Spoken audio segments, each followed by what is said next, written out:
The Tasmanian government in Australia is planning on banning the use of prong collars, and they are developing amendments to the Welfare Act in consultation with the RSPCA. The RSPCA Tasmania's CEO, Jan Davis, recently issued a statement on their website discussing why they plan to help the government ban prong collars, and makes a number of claims that prong collars are proven to cause damage according to science.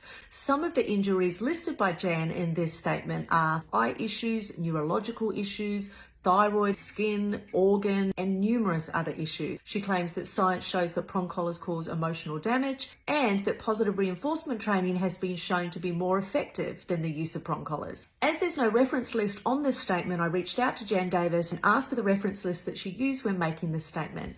She got back to me with a link to the RSPCA Australia's website, which also contains their own position statement on the use of prong collars. And she said that while she hasn't gone through the references on the RSPCA Australia's website, she does believe that that was the only source for her comments. Rather than assuming that the science is sound, I went through their reference list and had a look at each of the 4 citations that they list, which they claim show that prong collars cause emotional and physical harm. And this is what I found. The first source on their reference list is a study by Rooney 2011. This is an owner's survey which looked at interactions between owners and their dogs depending on the type of training method that they use. These are owners using punishment techniques on their dogs without the consultation of trainers. And this is also the study that RSPCA Australia is citing when they claim that rewards-based training is more effective than the use of prong collars. The punishment techniques that are listed but not observed are squirt bottle in the face, rubbing the nose in feces, shouting, flicking the ear, and shaking the dog.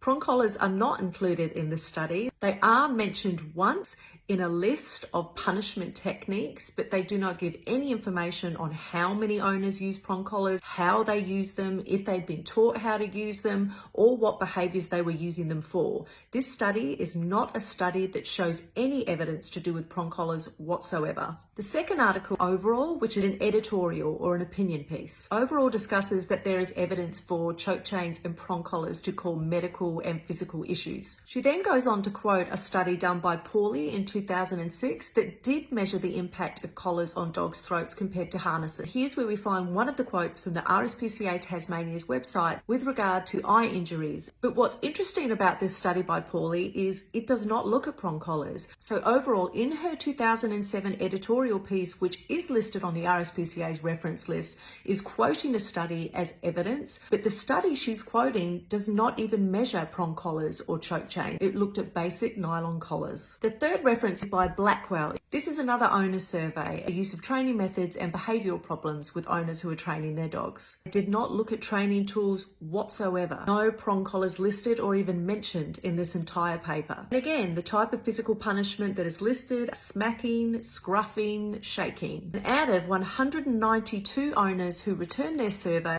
15 sought the help of professional trainers to help them with their dog's behavioural problems. Our study listed on the RSPCA Australia's reference list is a study looking at the relationship between military dogs and their handlers. This study is quoted on the RSPCA Australia's website that prong collars cause damage to dogs, yet this study is not looking at prong collars. Both myself and other members of Professional Dog Trainers Australia reached out to the RSPCA asking for further information on abuse cases that have been recorded with prong collars and any other references that they've used in these statements. They gave me one extra reference that wasn't listed in their citations. Study by Groman, which is a single case study, not a research study, discussing the effects of a German Shepherd that was helicoptered or swung around with a choke chain. It had neurological effects and had to be euthanized. A literature review done in 2017 by Fernandez, that looking at aversive training techniques, stated that they excluded this case study because it reports an isolated incident which clearly limits the strength of conclusions that can be drawn. So what you have here is the RSPCA Tasmania's, RSPCA Australia's position statement on prong collars and why they should be banned, the harm that they inflict according to science, and this is the organisation that is working with governments in terms of changing legislation to ban these training tools. Yet none of the references that they provide back these statements that they're making, some that are blatantly taken from other training tools or other studies that had nothing to do with prong collars. There is research that the RSPCA has not included on their website that has looked at prong collars. Salgurley in 2012 compared prong collars, e-collars and a force-free quitting signal technique when training working military dogs. This study showed that prong collars were more effective and less stressful than a force-free quitting technique. Yet the RSPCA states that they cannot modify behaviour and that rewards-based methods are more effective. And again, the study that they're quoting that from is an owner survey where no prong collars were included. What's more, veterinary chiropractor Dr. Daniel Kamen, a book called The Well-Adjusted Dog, discussed prong collars in comparison to other restraint devices. He stated that the nature of the prong collar is such that it is almost impossible to cause injury to the dog even if misused. Most literature suggests that the prong collar is the most effective and least dangerous of restraining collars, due to the fact that the prong collar distributes pressure evenly around the neck, which is the reason for the prong collar's design, not to dig into a dog with metal spikes, but to distribute pressure evenly so as not to choke the dog. It goes on to say that any individual would have to go out of their way to cause physical damage with this tool,